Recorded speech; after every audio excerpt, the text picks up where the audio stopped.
Liberal Viewer presents. So, welcome to the September 30th edition of Liberal Viewer Monday Media Mix-Up. Thanks for joining Chong the cat and me here. We'll be using the 16 best, most newsworthy clips that I've picked out. It wasn't we, I just picked it out. Chong didn't help out at all. But I picked out those 16 clips from the Sunday morning news analysis shows from the big five corporate outlets of ABC, NBC, CBS, CNN, and Fox News, the so-called corporate media here in the United States, for what should be a really educational, informative, fair use media criticism and political commentary show for you all today. As you can see from the video title, my main topic is Kamala Harris, Donald Trump still tied as Tim Walz, J.D. Vance debate. There's a big debate tomorrow, and there'll be some preview of that in the clips that I've picked out. I'm also going to show you all the news summaries from the big five corporate outlets. But first, I'm going to show you 5 clips from the season premiere of the 50th season of Saturday Night Live. Was a couple nights ago on Saturday night, of course, Saturday Night Live. And in the cold open, they had all 4. Kamala Harris, Donald Trump, J.D. Vance, and Tim Walz all had impressions, plus an impression, I think actually the best impression was of Joe Biden by Dana Carvey. And I'm actually going to show you, I'm going to give points in these impressions for the impression itself, but also for whether they got off any funny lines. And I think the best combination was Dana Carvey's Joe Biden. Then I'm going to, oh, by the way, down in the video description, you can see short summaries of all the clips I'm going to show you. So you can see it's going to be Dana Carvey's Joe Biden, Bowen Yang's J.D. Vance, Maya Rudolph's Kamala Harris, James Austin Johnson's Donald Trump, and then Jim Gaffigan's Tim Walz. And I'll show you all 5 of those, just a little clip of each, and I'll explain why I rated them from top to bottom, starting with Dana Carvey's great, really funny Joe Biden over here. Folks, that's right. A lot of people forget I'm president, including me. But guess what? And by the way,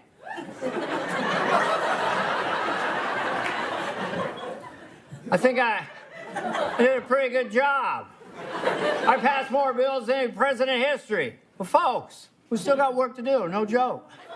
I'm being serious right now, come on.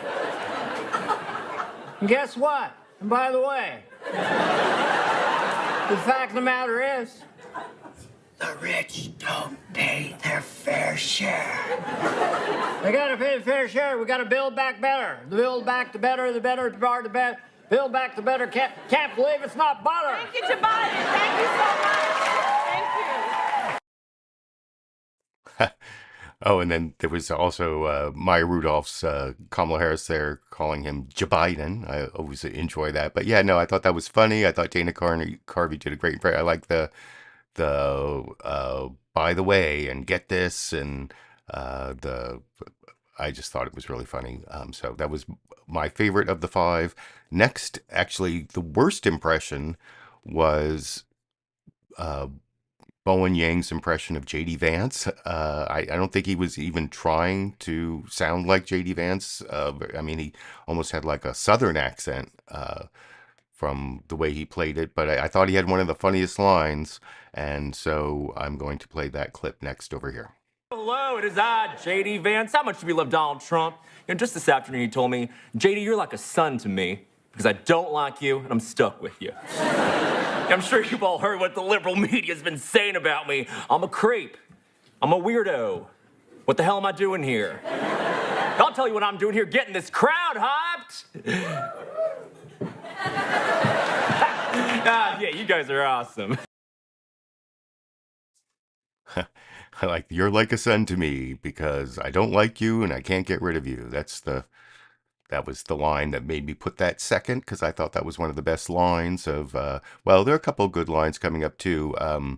The next impression I'm going to show you is actually the Kamala Harris impression by Maya Rudolph. And she did a good impression before, and I think she's actually improved it a little bit. She got a little more of the gestures and some of the stuff. So I think it's actually improved my Rudolph impression. And I like this line as well over in this clip. I am so happy happy to be campaigning in whatever swing state I'm in, which I will just refer to as Wisconsin, Pennsylvania, Georgia. Because I am going to protect your Georgia.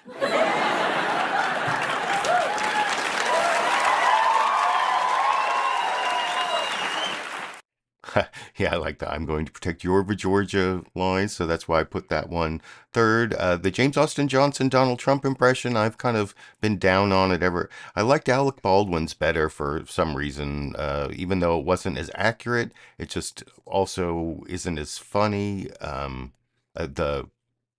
The James Austin Johnson one isn't as funny. There are some good lines in here. Okay, I mean, he has a technically accurate impression, but I don't know, somehow he doesn't get the spirit of Donald Trump. He gets the sound of Donald Trump, but not the spirit, I think. But anyway, I'll show you that fourth of the 5 clips over here. They say that me blaming the Democrats for inciting violence is the pot calling the kettle black. But frankly, I didn't know the kettle was black until very recently. I thought the kettle was Indian. But then it decided to turn black. I miss Joe Biden, oh Joe! So I don't know. That is pretty funny, but it's not as funny as the other ones. That's why I put it fourth. And then the last impression I want to show you, Jim Gaffigan. I'm a big Jim Gaffigan fan, and he did a pretty good impression. I didn't think he got great lines as Tim Walz, but just to round out the 5 clips, I'll show you a little bit of Jim Gaffigan as Tim Walz with a little bit of my Rudolph over here. I got to be honest here, folks. When Kamala Harris called me and asked me to be her vice president, I said, yeah. This is personal for me. I love this country. And as a former teacher, I need the money. This suit is from Costco. So, I don't know. Down in the video description under sources, you can see the entire cold open on the Saturday Night Live YouTube channel for free. So feel free to check that out and form your own opinion from watching the whole thing. I gave you how I rank those. You can disagree if you want, but I'm happy that Saturday Night Live is back, and that, I mean, I had some more criticisms of Saturday Night Live I was going to do, but I already have 16 clips, and this live stream's going to go on for over an hour already, so might as well stop there with the Saturday Night Live part and get to the news summaries. I have the news summaries in order from longest to shortest.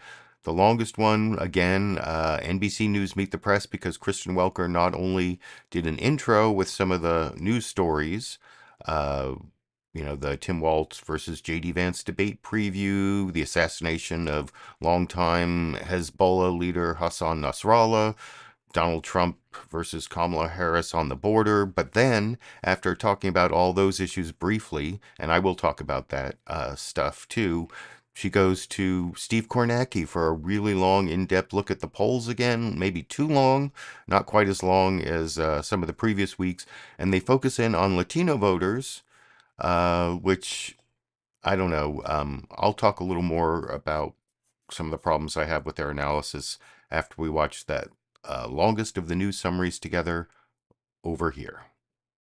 Good Sunday morning. There are only 5 weeks until Election Day. And on Tuesday night, one of the biggest moments of the campaign, the debate between the vice presidential nominees. And with no second debate scheduled between former President Trump and Vice President Harris, the stakes could not be higher. The problem with Kamala Harris is that she's got no substance. The problem with Kamala Harris is that she's got no plan. And the problem with Kamala Harris is that she has been the vice president for 3.5 years and has failed this country. Let's send her back to San Francisco, where she belongs. He admitted to creating stories about people that live in his state, immigrant families, to spread fear and drum up hatred. They're probably not telling the truth about a lot of things if they're not telling the truth about that. The vice presidential face-off comes against a fraught backdrop both nationally and on the world stage. At the forefront, the assassination of longtime Hezbollah leader Hassan Nasrallah in Israeli airstrikes in Beirut on Friday. NBC News has learned that officials in the Biden administration felt blindsided by the strikes, according to current and former U.S. officials. At home, Hurricane Helene is leaving scenes of devastation across the southeast, from Florida to North Carolina, Georgia, and beyond. Millions are without power. Dozens have been killed, and the death toll is still rising. On the campaign trail, both nominees blanketed key battleground states. Vice President Harris making her first trip to the border as the nominee, again attacking former President Trump for killing a bipartisan border deal. It should be in effect today, producing results in real time right now for our country. But Donald Trump tanked it. He picked up the phone and called some friends in Congress and said, stop the bill. Because you see, he prefers to run on a problem instead of fixing a problem. For his part, former President Trump is escalating his rhetoric against migrants and attacking the vice president. I will stop all migrant flights immediately. They should stop them tonight. She can do that. Just sign one little page saying stop the migrant flights. But she won't do that. They're infecting our country. She's taken in the worst of those people, the killers, the jailbirds, all of the worst of the people. She's taken them in. And then I have to sit there and listen to her last night. Now, as both candidates focus on immigration, we've got brand new polling this morning. I'm joined by national political correspondent Steve Kornacki to take us through the new NBC News, Telemundo, CNBC poll of Latino voters. Steve, break down these numbers for us. Yeah, Kristen, some interesting stuff here. Again, we see every 4 years the Latino vote becomes a bigger and bigger share of the overall electorate. Well, among Latinos, our poll shows Kamala Harris leading Donald Trump 54 to 40%. Now, for some context, this is a little bit better for Democrats than they were doing among Hispanics when Joe Biden was their candidate. But I think the bigger story here is historically, 54 to 40 now is a 14-point advantage for the Democrats. Take a look back at the last three presidential elections, and these were the results in the exit polls among Hispanic voters. That 14, look at that cut there, almost 20 points less than just 4 years ago. And 4 years ago, we were saying Donald Trump had made inroads with Hispanic voters. This suggests that that has continued apace. So what is driving this shift? Well, we see a few big gaps here. A gender gap. Familiar with this one, certainly? Men tied when it comes to this race. Women, a 26-point advantage. Again, among Hispanic voters here, there's a gender gap, as we see with polls of overall voters. Also, age, a big factor here. Look at this. Voters over 50, Hispanic voters over 50, almost a 60-point advantage for Harris, and she's barely leading with Hispanic voters under 50. In fact, among men under 50, Donald Trump actually leads in our poll by 9 points. 9-point advantage there. Men under 50 for Trump. We also see an education divide. Again, we talk about this a lot when we're talking about the overall pool of voters, too. Men without 4-year degrees, that's now a double-digit Trump constituency in our poll. Men with degrees, siding with Harris here, bigger margins among women, but we are seeing a bit of that education gap, and we are seeing a religion gap here. Among Catholic Hispanics, 20 points for Harris. Protestant Hispanics, 26 points for Donald Trump. Talking a little bit about the issues, what's the most important issue? We asked in this poll, abortion clocking in there. And Kamala Harris, big advantage. We see that being competent and effective. Kamala Harris leading there as well. But then the biggies. These are the ones that Hispanic voters are saying are the most important to them. Economy, small advantage Trump. Inflation, 9-point advantage. And how about that? On the border and on immigration, Donald Trump with a double-digit advantage. 13 points in our poll when asked who would be better on this issue. Hispanic voters are saying it's Donald Trump. And that is part of a broader shift here on basic attitudes among Hispanic voters. toward immigration. Look, when Donald Trump first ran in 2016, 69% of Hispanics said immigration helps the country more than it hurts. That's come down to 62, and the number who say it hurts more than it helps all the way up to 35%. There's something bigger and broader going on here, and I think you can see it finally with this. We ask a basic question of Hispanic voters: which party do you more identify with? 37% now say Republicans, 49% say Democrats, but again, look at how this has shifted in just the last dozen years. In 2012, this was a 41-point advantage for the Democrats. It has come all the way down to 12 points, Kristen, a 29-point drop in terms of that gap there on which party Hispanics identify with in just 12 years. The historical data really tells the tale there. Steve Kornacki, thank you so much. Got it. And joining me now is Republican Senator Marco Rubio. And I will have a clip of Senator Marco Rubio. By the way, down in the video description, like I said, you can see short summaries of all the clips, including the Marco Rubio clip, which would be clip 12. We're about to do clip 7. We just did clip 6, the NBC News Meet the Press news summary, which the focus on Latino voters. Well, they did that thing that they compared the current, how Kamala Harris is currently polling with Latinos compared to how the Democrats did in past presidential elections.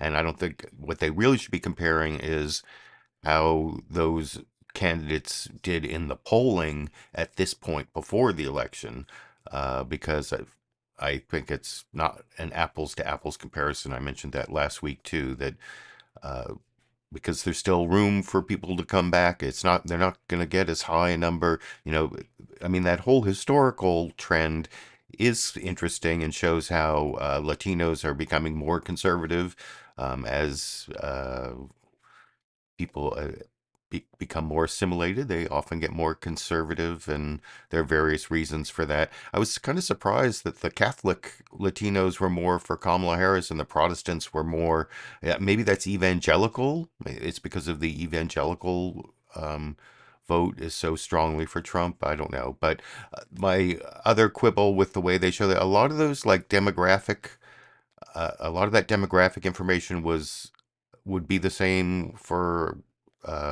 just the population in general, wasn't really specific to Latinos. So I thought, especially the gender gap, the age gap was a little weird, different than it is otherwise. But anyway, I still think 3.5 minutes on Steve Kornacki after the 3-minute news summary might have been a little excessive, but you can let me know what you think in the comment section as I go over to the CBS News Face the Nation news summary. Robert Costa is in for Margaret Brennan because Margaret Brennan tomorrow night is going to be one of the moderators of the vice presidential debate on CBS, which will be simulcast everywhere. And then Robert Costa goes to their reporter Imtiaz Tyab. I think that's how you pronounce his name, and gives a really good in-depth look at the fears of an all-out war in the Middle East after Israel kills Hezbollah leader Hassan Nasrallah. By the way, if you go to my YouTube channel and you click on the community tab, I posted this July 2006 video, the very first edited video I uploaded to YouTube, which is called Nasrallah, Your Head Was Attached to Your Body Too Much. It's a clip of Israeli on the Street from PBS NewsHour with Jim Lehrer episode that way back from, this is the last time Israel invaded Lebanon in 2006. And now there's apparently at least a limited ground invasion that happened just today. I was actually in Israel during their first invasion of Lebanon in 1982. And then they went into southern Lebanon supposedly to clear out the PLO, and they succeeded. They cleared the PLO out of southern Lebanon and created the power vacuum that Hezbollah came into in southern Lebanon. So I don't know, be careful. Just because you one success does not necessarily solve the problem is just the point I'm trying to make there. And I'll talk about that a little more after we watch the CBS News Face the Nation news summary which mostly focuses on this topic over here.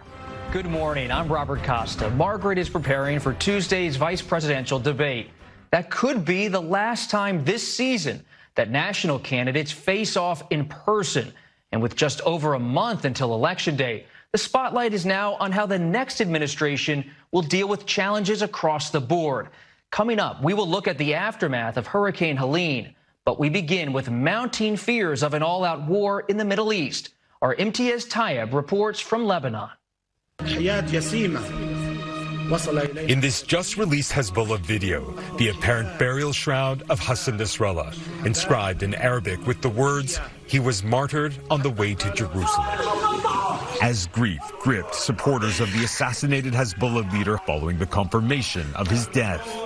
Many wept as they stood amid the jagged concrete and twisted metal left by massive bunker-busting bombs used to target the towering figure, who was seemingly invincible. But Nasrallah, who had been in hiding for years, was ultimately no match for Israel's military might or its breathtaking intelligence capabilities after Israeli forces found and assassinated him at a time of sky-high tensions. On the streets of the Iranian capital, Tehran, more sorrow. Hezbollah has long been backed by Iran. And Nasrallah's killing is also a major blow to his key ally, the Supreme Leader Ali Khamenei.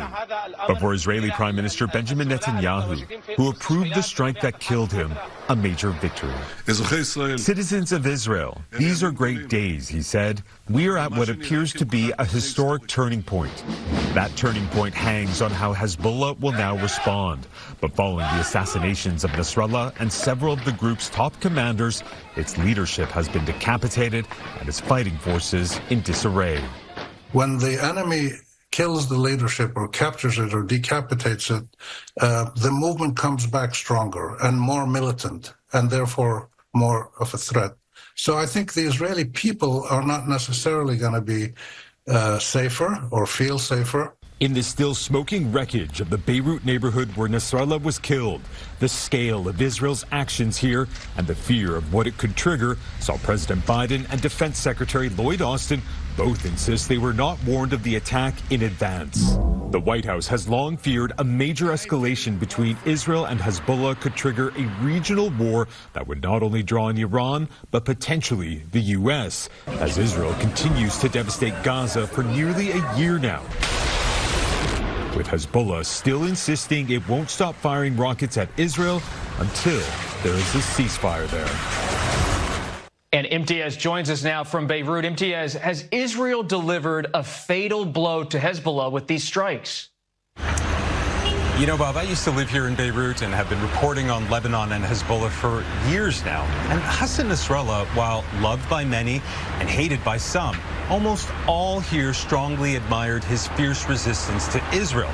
But his assassination in that massive Israeli strike is likely not a fatal blow to Hezbollah. Now, that's because Nasrallah didn't rule as an autocrat. And today, it appears Hashem Safieddine will emerge as his replacement. Now, Safieddine is a first cousin of Nasrallah and bears a striking resemblance to him. The 60-year-old led the group's executive council, and he is a staunch supporter of the Palestinian cause and is extremely close to Iran, signaling he may rule quite similarly to Nasrallah. Now, back in 2017, the U.S. also added Safieddine to the terrorist blacklist. Bob. Imtiaz Tyab, thank you. We are joined now by Senator Tom Cotton.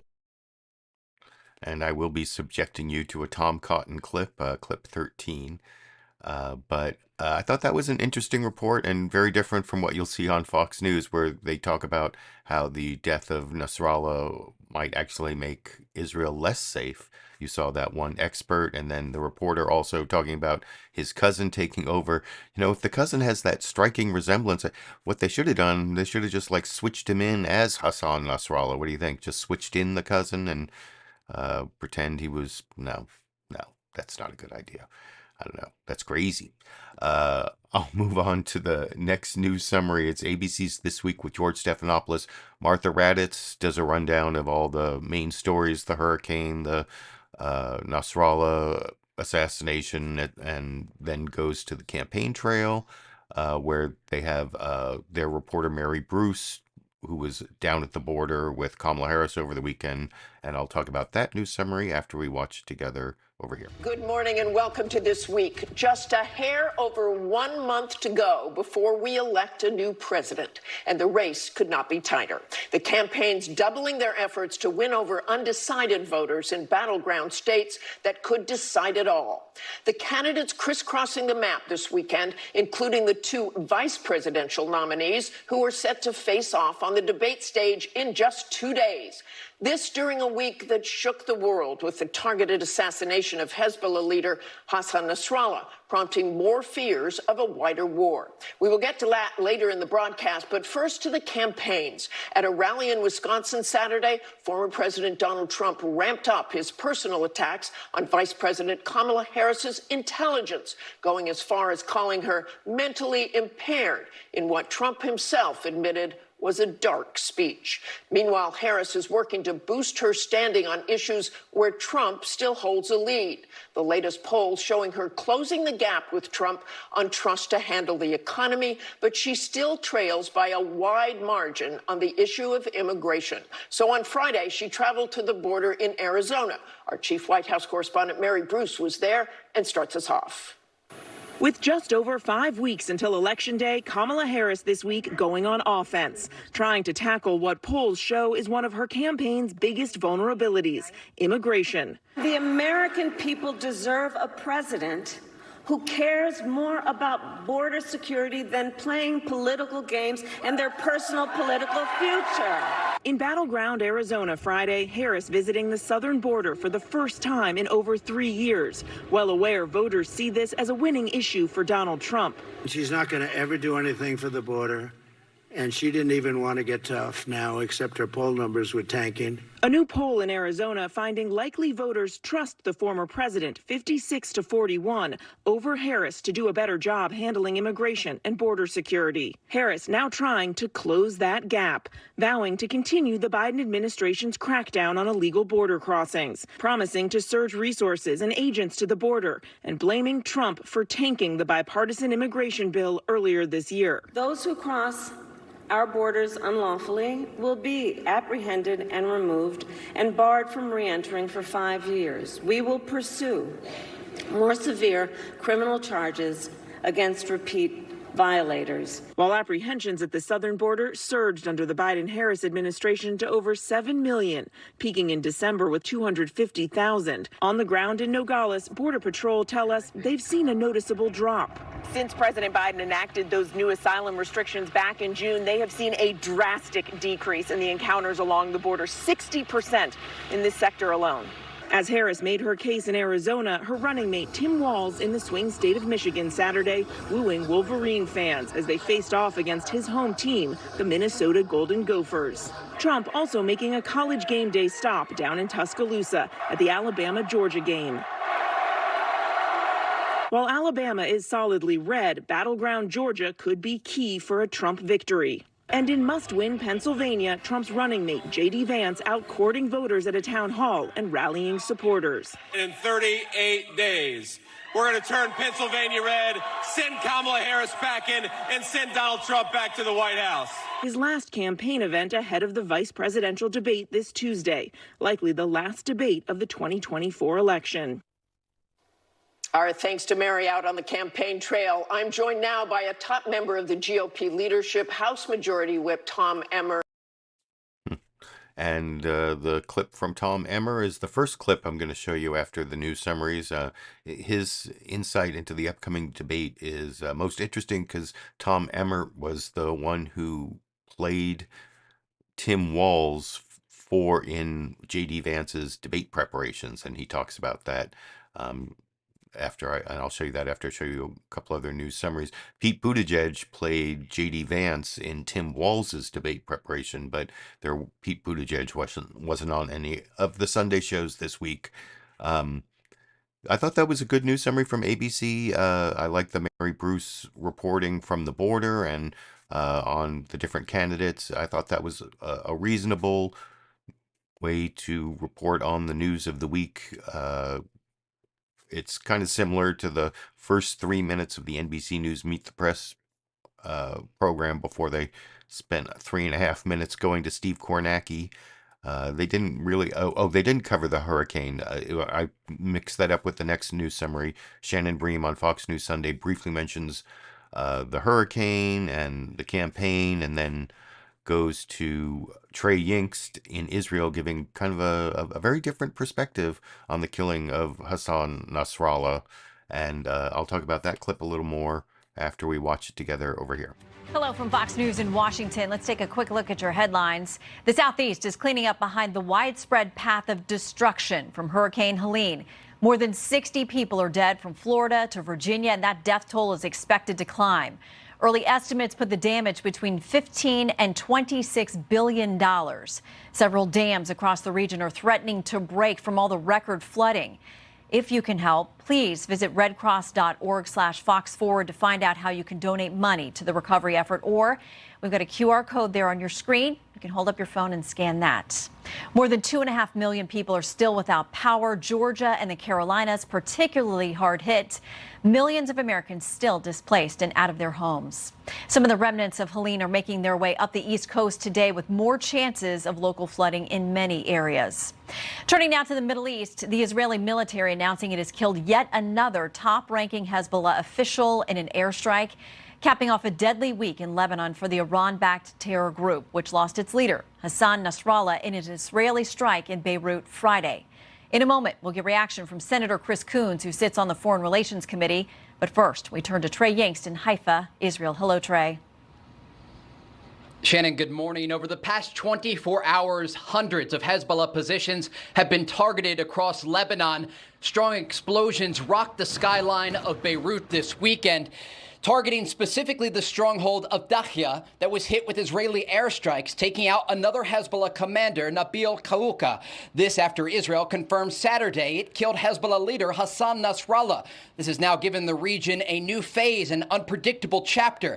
In that same strike, a deputy commander in Iran's IRGC was also killed, prompting more fears that Iran could decide to directly retaliate for the killings. Israeli forces remain on high alert for a possible response, but a senior defense official told Fox News over the weekend that despite the continued rocket fire from Lebanon, the belief is that Hezbollah is too disorganized at the moment to launch a serious counterattack of their own.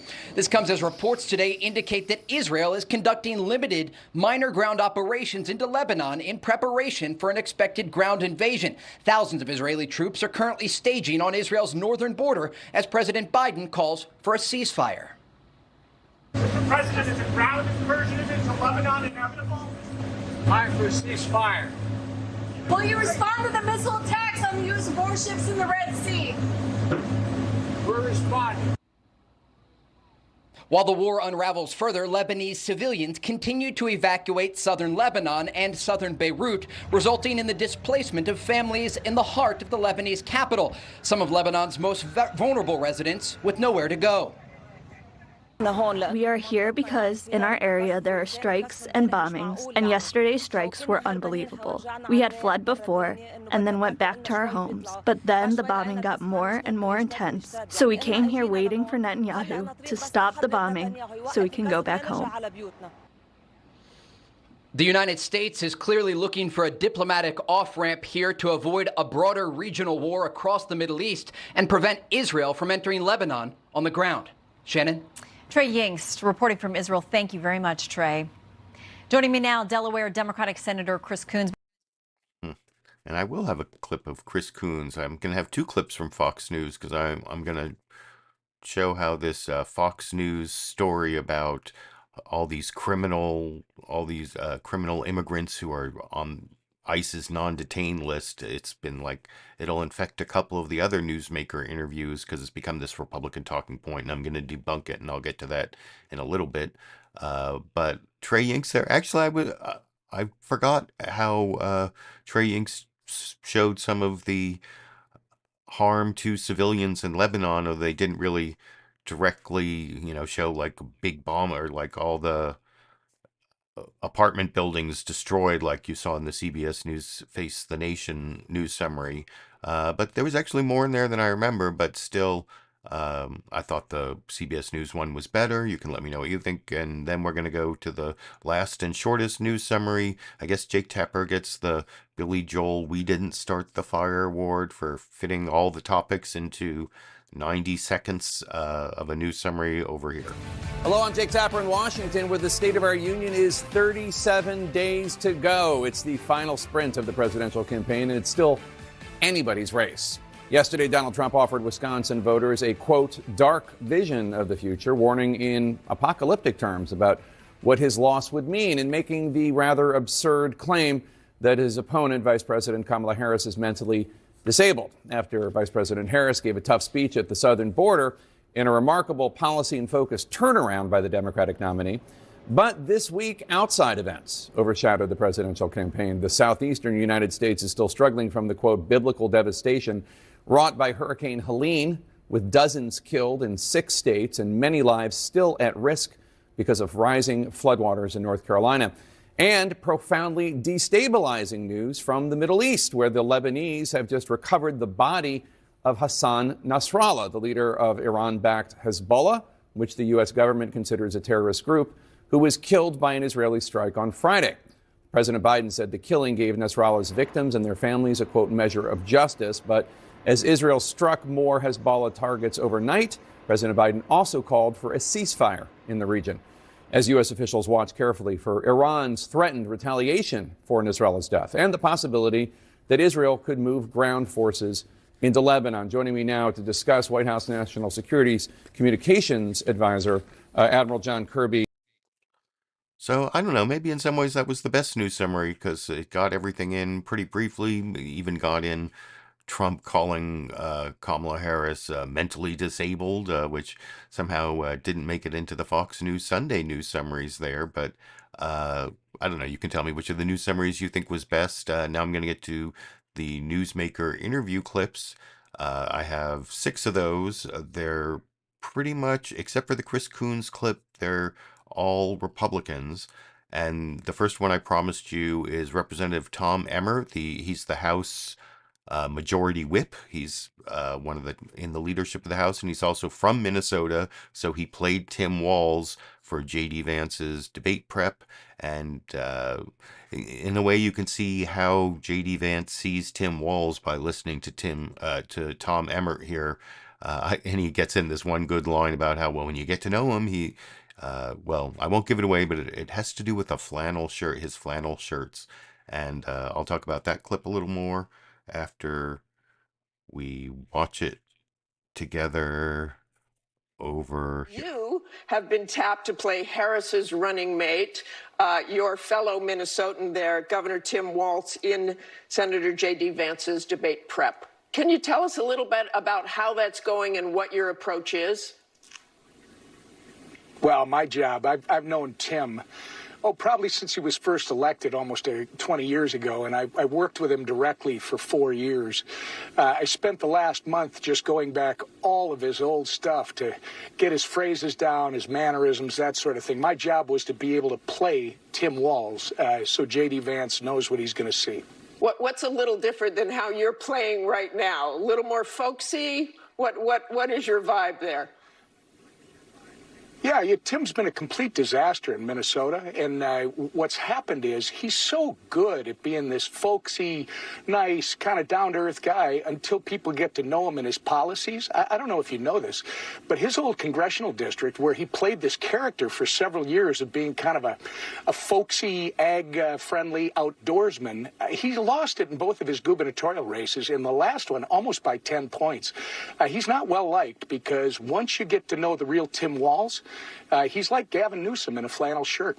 I know you've been saying things like that. So when you play him in a debate, what do? Have you had any mock debates yet? Have you actually played him for J.D. Vance? Well, the debate is on Tuesday night, so I'll let your viewers decide that. I'm not going to get ahead of J.D. and the team. If they want to talk about exactly what we did, when we did it, how many times, they can do that. For me, I did my job, or have been doing my job, in helping J.D. see what it is he's going to be dealing with on Tuesday night. He's going to do a great job. I can tell you, he's got the issues on his side, Martha. He can talk about the economy that Donald Trump fixed and that Harris and Biden broke. He can talk about the border that Trump fixed and they broke. He can talk about peace and stability around the world, which they don't even have a clue. They've caused all of this disruption. And once he understands that Tim Walz is just going to try and deflect and go into this folksy whatever, he'll hold him accountable. I think JD will do a great job. Well, let's talk about some specifics there. You say you think JD will do a great job. So far, Tim Walz's favorability ratings are higher than J.D. Vance. In fact, recent national polls found anywhere from 4 in 10 to 6 in 10 voters hold unfavorable views of J.D. Vance. So stop for just a moment with the criticism of Tim Walz and tell me what J.D. Vance has to do to change that favorability rating. That's an important rating. First off, I know he's going to do a great job on Tuesday. But second, Martha, of course they want to focus on the Republicans. Let's talk about Tim Walz. I just told you he's not a popular guy in Minnesota. This guy, actually, Kamala Harris, once they just pushed Joe off the cliff and installed Kamala Harris, she instantly had a 10-point lead over Donald Trump. And guess what? It dropped by half and then by a little bit more after she added Tim Walz. Let's go back to my question about J.D. Vance. People get to know Tim Walz. Let's go back to my question about J.D. Vance and those unfavorability ratings. Tim Walz's are higher than J.D. Vance. So J.D. Vance clearly wants to do something different to raise those favorability ratings. What does he do? I think JD is very likable, and I think he's well-liked, and I don't buy into these snapshot polls that are being done for a specific reason. If you're not willing to agree that Tim Walz, once people get to know who he is and they know what his policies are, he's more radical than Kamala Harris. People do not like him once they get to know him, and JD will expose that on Tuesday. Yeah, I think you got a little bit of a preview of some of J.D. Vance's talking points from, looks like his debate prep partner, Tom Emmer there. Oh, and here's Cheech the cat. He came to say hello. You've got live visits from both Cheech and Chong the cats. I will have a bonus Cheech and Chong the cats clip at the end. Here, let me put Cheech down. Oh, Chong's over there in the corner, so maybe they'll interact while I'm talking about my next clip. Now, these next couple clips are Republicans trying to respond to the Ukraine issue, which will definitely come up in the vice presidential debate. That's why I picked these two clips. In both of them, they talk first about Donald Trump's position. At least on NBC News' Meet the Press, Kristen Welker mentions that Donald Trump refused to say in the debate he had with Kamala Harris that he refused to say that he wanted Ukraine to win the war. He was asked like multiple times and he kept dodging it. So that's the first thing that Marco Rubio's asked about. And then Kristen Welker follows up with J.D. Vance's position, which is like freezing the lines in place with the demilitarized zone so that basically Putin gets to keep his illegally gained territory. And so I'm going to start with how Marco Rubio responds to those. And this, you'll see the Republican talking points you might hear from J.D. Vance at the debate over in this clip. A little bit. Iran has been supplying Russia with weapons in its war against Ukraine, including drones, Correct. including short-range ballistic missiles. And yet Donald Trump will not say that he wants Ukraine to win the war. Are you concerned about the message that sends to Vladimir Putin and the supreme leader? No, because I think, unfortunately, I'm not on Russia's side, but unfortunately the reality of it is that the way the war in Ukraine is going to end is with a negotiated settlement. And I want, and we want, and I believe Donald Trump wants, for Ukraine to have more leverage in that negotiation. But in order to be in a position to be a broker who can bring about that agreement, I think he's going to preserve what he says. He approaches these things as someone not in politics or diplomacy, but as someone with a background in business. It's not going to be easy to do, but at least there's a defined goal. The Biden administration has not defined what victory means in Ukraine. They have not defined this is what victory looks like. And if you press them, they will tell you what I have just said to you, which is the way this conflict ultimately ends is with a negotiation. And so I don't know why we can't just say that. And we hope that when that time comes, there is more leverage on the Ukrainian side than on the Russian side. That really is the goal here in my mind. And I think that's what Donald Trump is trying to say, but he's going to say it like a businessman. But Biden won't even tell us what victory is. Well, Senator, you say negotiated settlement. Here's what Senator J.D. Vance said.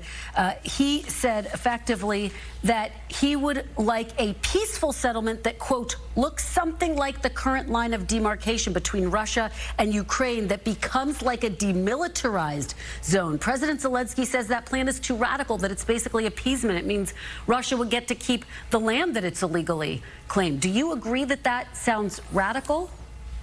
Well, I think what the deal looks like will be up to the parties when they negotiate it. Obviously, Zelensky is not going to come out there and say, from a negotiating standpoint, he's not going to go out there and predetermine what it looks like. So I understand why he wouldn't want to go out there and define what it looks like at the front end. But I think we as Americans, the reality of it is we are investing billions of dollars into this effort.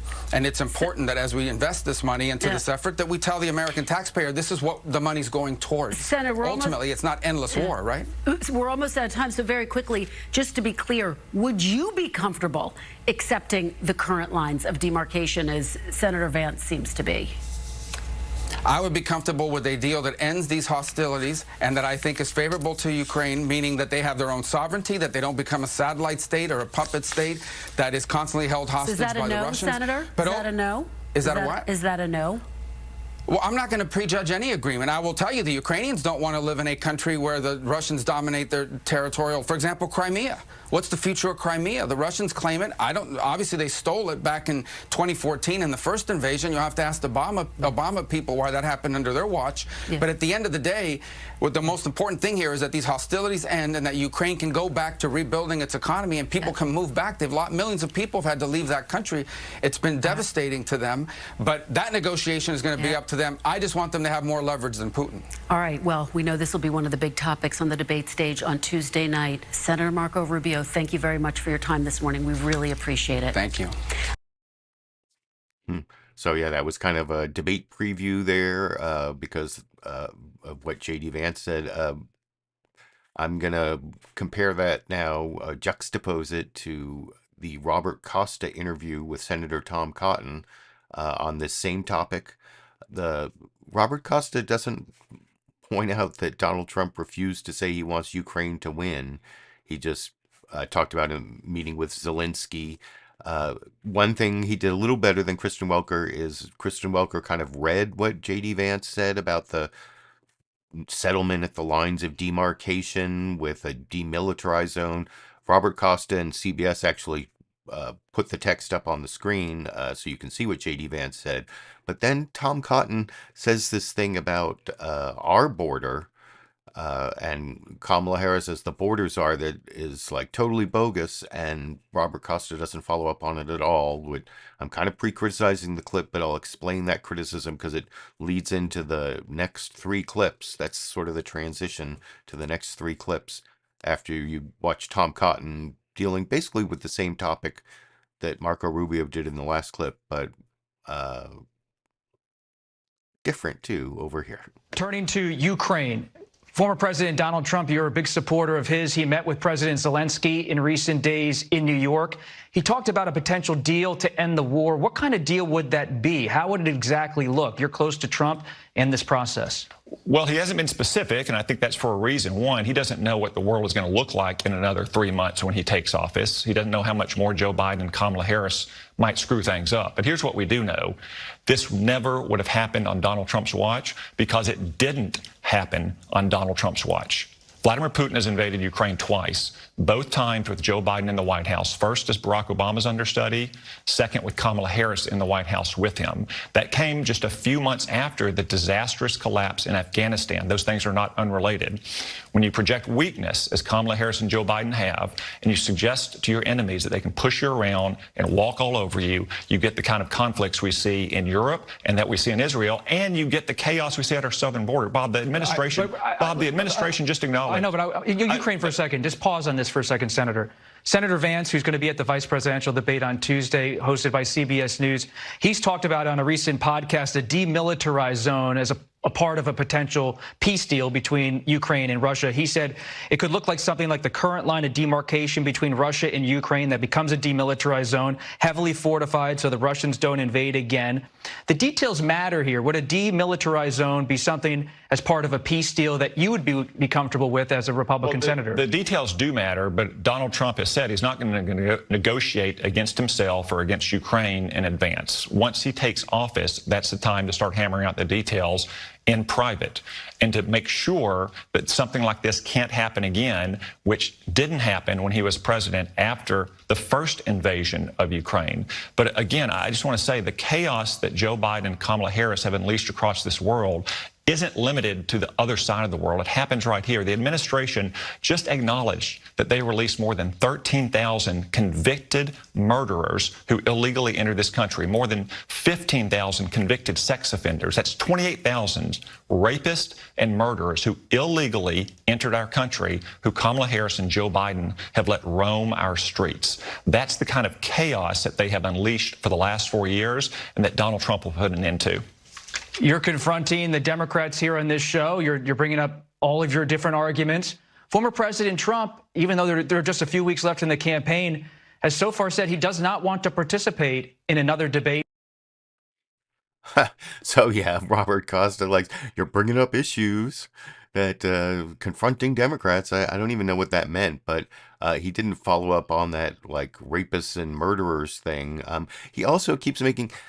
the Donald Trump loves making counterfactual arguments because they don't require any evidence. If I was president, this wouldn't have happened. If I were president, he never would have invaded Ukraine. Of course, Russia was in Ukraine for the entire Trump presidency. That war was still going on in where the lines of demarcation are. They just wasn't the big invasion to take over Kyiv.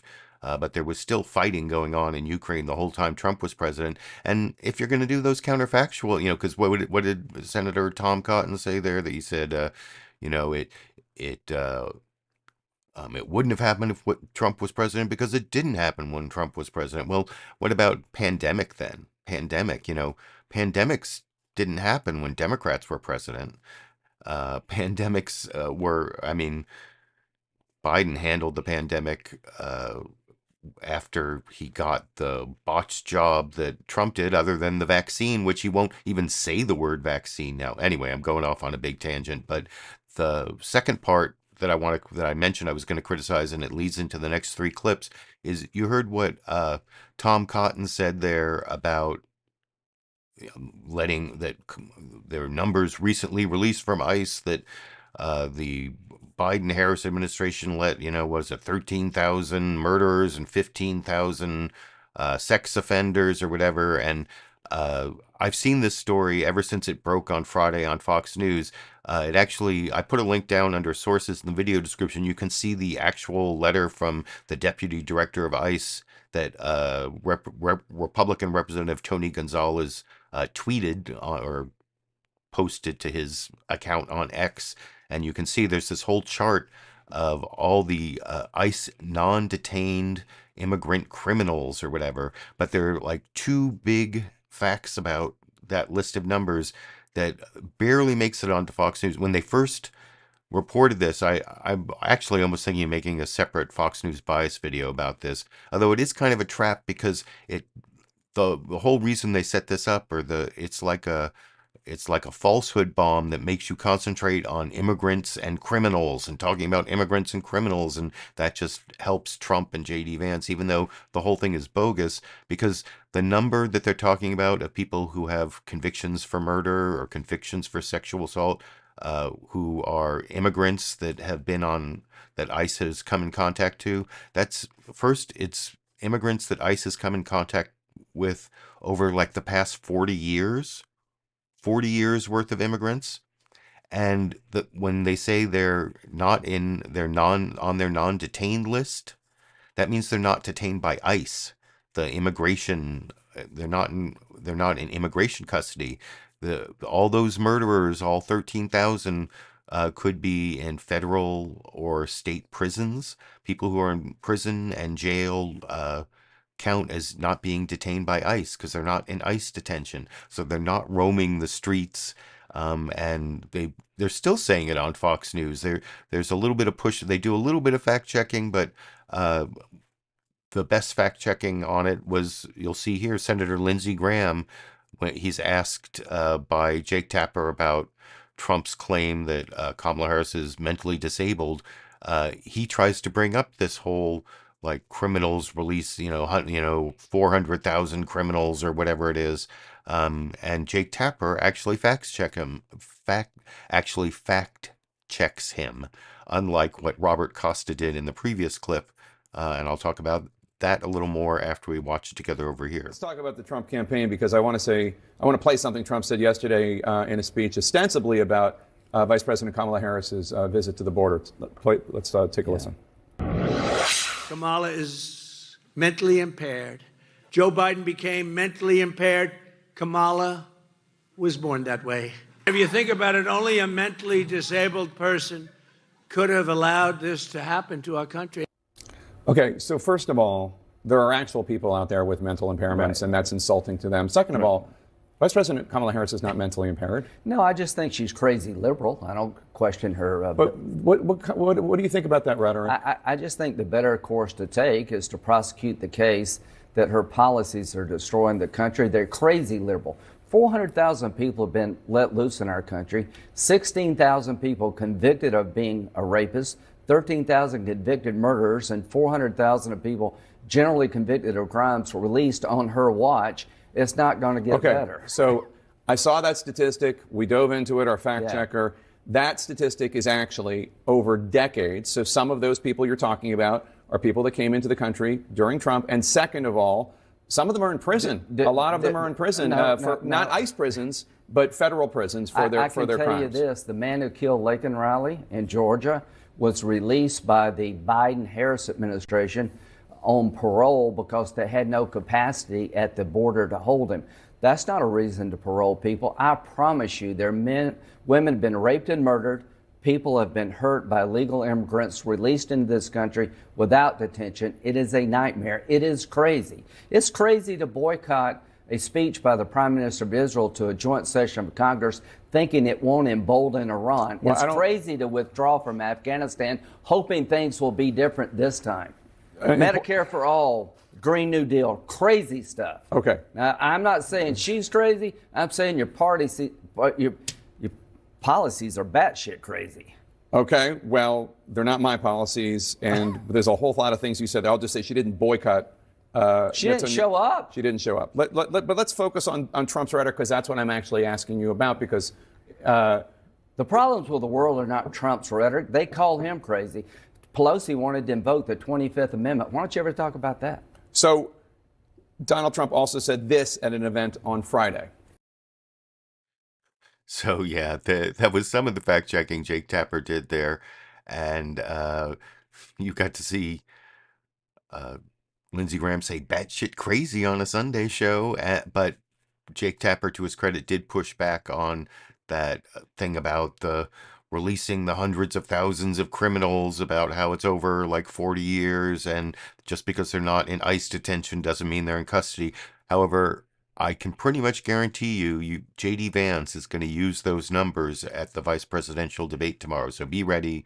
And I'm sure Tim Walz will be ready to push back. But like I said, it's kind of a trap. It's like it's a falsehood bomb that like blows up and makes you spend all your time talking about immigrants as criminals, which just helps the Trump Vance ticket because that's what they want to do. That's why it's so insidious and disturbing. But over on Fox News, like I said, when they broke this story, they had Bill Maloogian. I almost took the clip, but this show is long enough already. But he was like, he was showing all these numbers and saying these are people roaming the streets. He said like roaming the streets 8 times in his answer. And they've pulled back a little bit on the more journalistic parts of Fox News, such as they are. Here you'll see Shannon Bream over on Fox News Sunday tries to put this number on Democratic Senator Chris Coons, and he pushes back. And then he pivots over to Donald Trump having blocked that very conservative immigration enforcement bill that was negotiated by Senator James Lankford, Senator Kristen Welker, and Senator Chris Murphy. It was like, and James Lankford's one of the most conservative senators, and he thought he had this deal, and then Donald Trump killed it. And you'll see when Chris Coons tries to pivot to that, Shannon Bream does vigorous fact checking and interrupts him, unlike how she treats Katie Britt in the next and final newsmaker clip. But let's watch Chris Coons push back on this bogus Republican Fox News talking point over here. Okay, well, I want to ask you before you go quickly about our own border, because we got numbers from ICE late in the week that showed a picture that was pretty shocking for most Americans, that there are hundreds of thousands of non-citizens here who have already been convicted of a crime and are not in ICE custody. That includes, by their numbers, more than 13,000 people convicted of homicide. Were those numbers a shock to you? And what can and should we be doing about people, get upset talking about mass deportations, but targeting people that have been convicted criminals, murderers, rapists? Should we not have an effort to get that done? Shannon, thanks for a chance to talk to that. Because that's a misleading number. Those 13,000 convicted of homicide, they may not be in ICE custody, but most of them are in prison, state, federal, or local prisons, and will be deported as soon as they finish serving their prison terms. Under the Biden-Harris administration, they have prioritized the deportation of those who've committed violent crimes and have in fact deported them at a 50% higher rate than under former President Trump, who didn't make that a key priority. If we had been able to pass the tough bipartisan border security deal that my friends Senator Lankford and Murphy and Sinema negotiated, we would have $20 billion more being invested in deportations and be prioritizing the deportation of violent criminals, something all of us should want. That bill didn't pass only because former President Trump called his allies in the Senate and said, don't pass it. He wanted an issue, not a solution. Okay, well, Vice President Harris has made it clear she would sign that bill into law. As you know, many of your Republican colleagues said they would not have voted for it anyway because they felt it contained many magnets to bring people here, work permits and other things, and codified a flow that they already think is out of control. And they ask questions about, if we're not enforcing current law, why would we enforce that bill if it was passed? We'll see. If she becomes president, if you guys hold the Senate, maybe it comes up for another vote, and we'll be watching that. Senator Coons. It will, and it'll make us stronger. Thank you very much, Thank you. So, yeah, that's the kind of vigorous fact-checking you see from Shannon Bream when talking to a Democrat.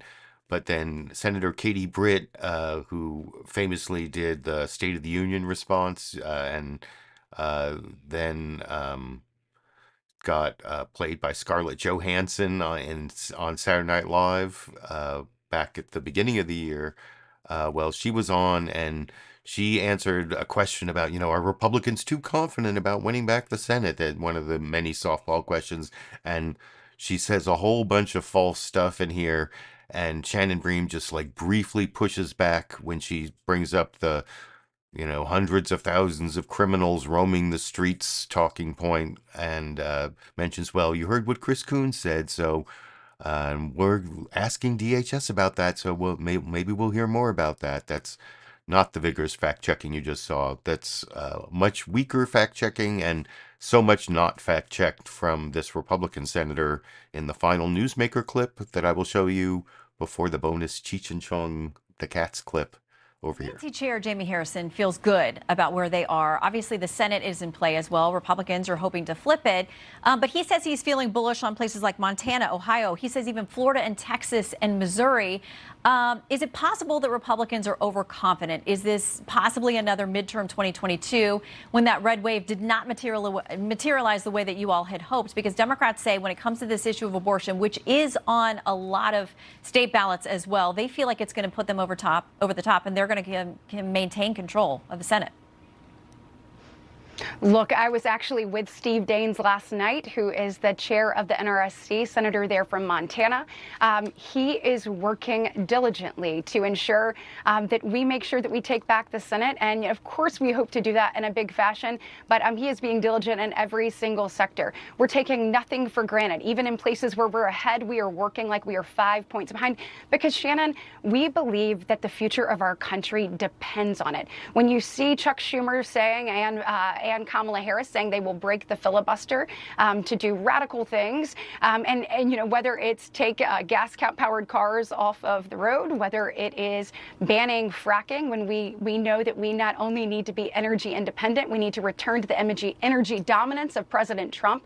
Where we look at our border, we know what's at stake. Look, President Trump had the most secure border of all time, and now we look at what we have under Vice President Kamala Harris's borders are. We have over 425,000 convicted criminals on the non-detained docket for ICE. Look, I ran these numbers last year. They're up over 1.5 million from the numbers we had last year on the non-detained docket. Of that, we know, to your earlier point when you opened the show, 13,000 convicted murderers. Do you understand that? Convicted murderers roaming our streets. We have 16,000 convicted, people that are convicted of sexual assault.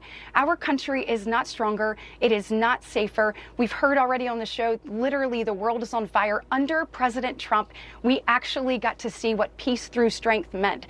Putin never invaded Ukraine under President Trump. We see the Middle East. President Trump was able to institute the Abraham Accords, moving the embassy to Jerusalem. There has been no more pro-Israel president than President Trump. The world was a more stable place. Our border was more secure. Our dollar went further. And ultimately, as women look at the next generation, and they want to leave this country better for their children. And when you watch this debate on Tuesday night, and you see Tim Walz be asked the question, are we better off than we are 4 years ago? He, just like Kamala Harris, will not be able to answer that question because the answer to that is no. Okay, let me just say a couple things. You heard your colleague, Senator Coons. He said of those numbers of the people who are free here in the country, he says many of them are incarcerated. We've asked DHS for clarification on those numbers as well. But I very quickly want to give you a chance to respond to what he said about Ukraine, that President Trump doesn't have the best interest. There was a meeting this week with President Zelensky.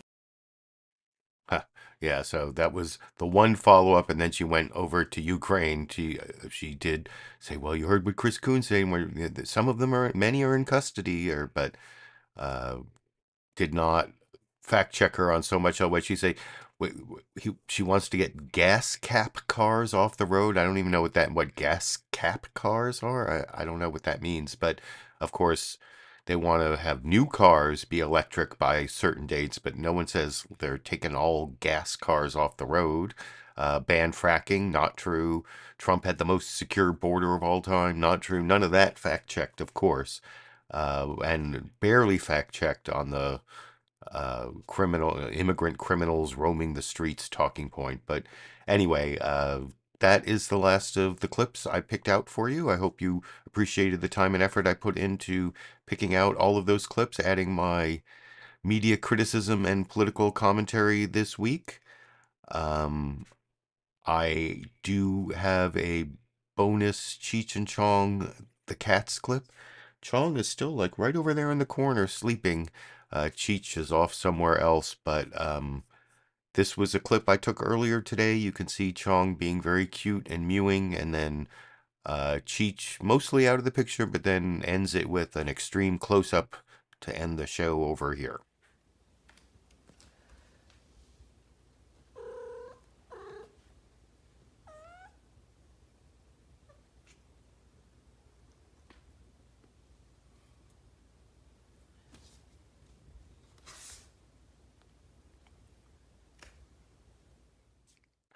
So yeah, there you go to end the show. I will be back next Monday and every Monday for like the next 4 months through January 2025. I do have this other video I've been working on. I mentioned at the end of the show last week. Hopefully sometime between now and October 15th, I will finish it. It's about some local activism I'm doing regarding sheriff oversight. Maybe I'll make that Fox News bias video. There's so many bias clips where they're talking about immigrant criminals roaming the streets. I don't know if it's worth the effort. You can let me know if you think it's worth the effort, showing you some of the other, like the way that story broke on Fox News, how even last night on the big weekend show, they still had Griff Jenkins continuing to push that talking point, even though they showed the clip of Chris Coons from Fox News Sunday earlier in the day. It's just crazy. And even today, who's Mark Thiessen came up with this bogus talking point. I know there can't be many in custody because there are only like 40,000 ICE beds. So how many can be in custody? It's not. It's Fox News bias at its worst. So maybe I should make a video. You can let me know what you think about that. And so maybe I'll make that video. Maybe this will be the week I finish that sheriff oversight video. But otherwise, I'll be back next Monday and every Monday through January 2025. And until I have some other reason to upload a video, or until next Monday, I guess I'll just see you all around the internet.